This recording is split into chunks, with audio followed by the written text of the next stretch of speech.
Hue is attempting to conquer the outdoors with the brand new outdoor LightStrip. Welcome everyone, it is Andrew here from AppleInsider. Philips Hue has been slowly increasing their outdoor lineup with new lights, new fixtures, and other new accessories. The indoor LightStrip is a smart home staple, and the new outdoor one is likely to be just as popular. There are several different mounting options, and it covers different shades of white as well as the full color spectrum. This also happens to be the first and only outdoor HomeKit LightStrip. So while it does work with Android and any other Hue applications, specifically for Apple users, it'll work with HomeKit. You can tie it into everything else in your HomeKit ecosystem. For instance, if you have maybe a smart video doorbell or a Logitech Circle 2 camera that works with HomeKit, you can tie those motion sensors into triggering this light.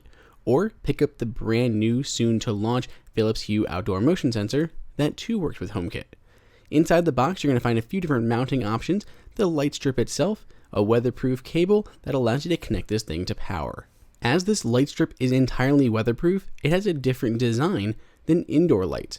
For instance, it actually has a rectangular body, and the bottom is non-opaque, where the top actually diffuses the light a little bit for outdoors, and it's not so bright.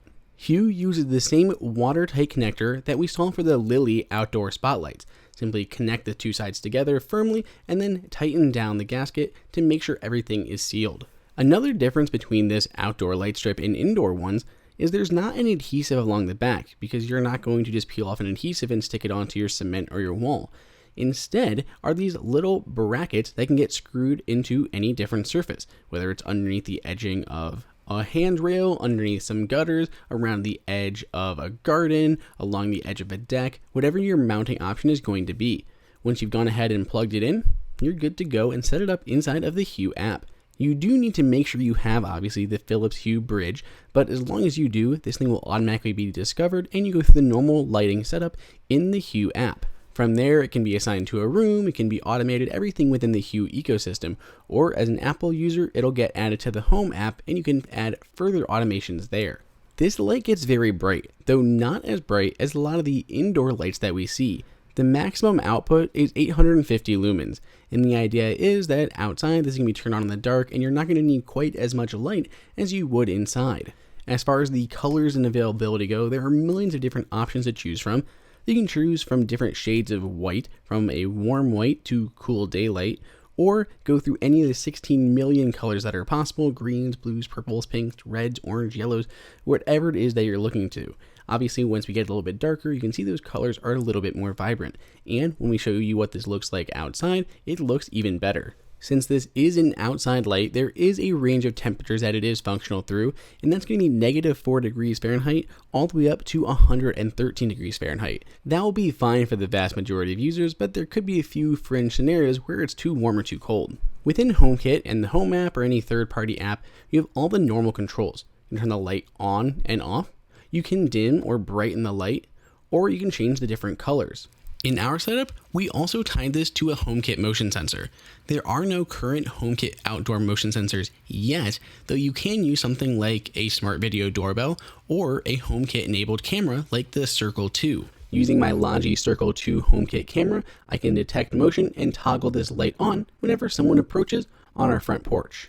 Having the lights automatically trigger is pretty amazing. Having someone walk up to your porch and the lights automatically turn on is really nice. It even works when you're going out. So say we're going out in the middle of the night to let my dogs out, I would like that added light. So I just walk outside and they automatically come on thanks to my HomeKit motion sensor. We prefer using the Apple Home app instead of the Philips Hue application to control the LightStrip, but it works just as easily, maybe a little bit more simplified than it is in the actual Philips Hue app.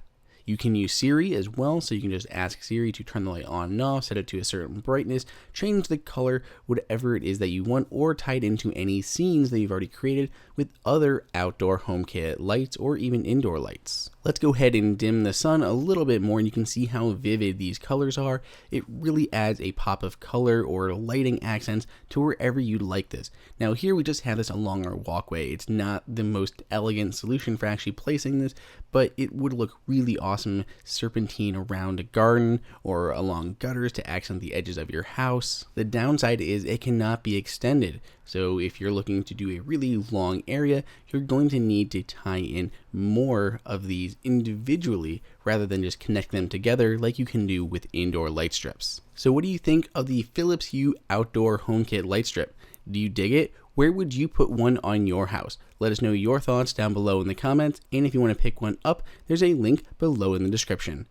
Enjoy that video? Click like and press on that subscribe button. Be sure to check out the AppleInsider price guide that has the best deals on Apple devices and is updated daily. Follow us on social media, and we'll see you guys in the next video.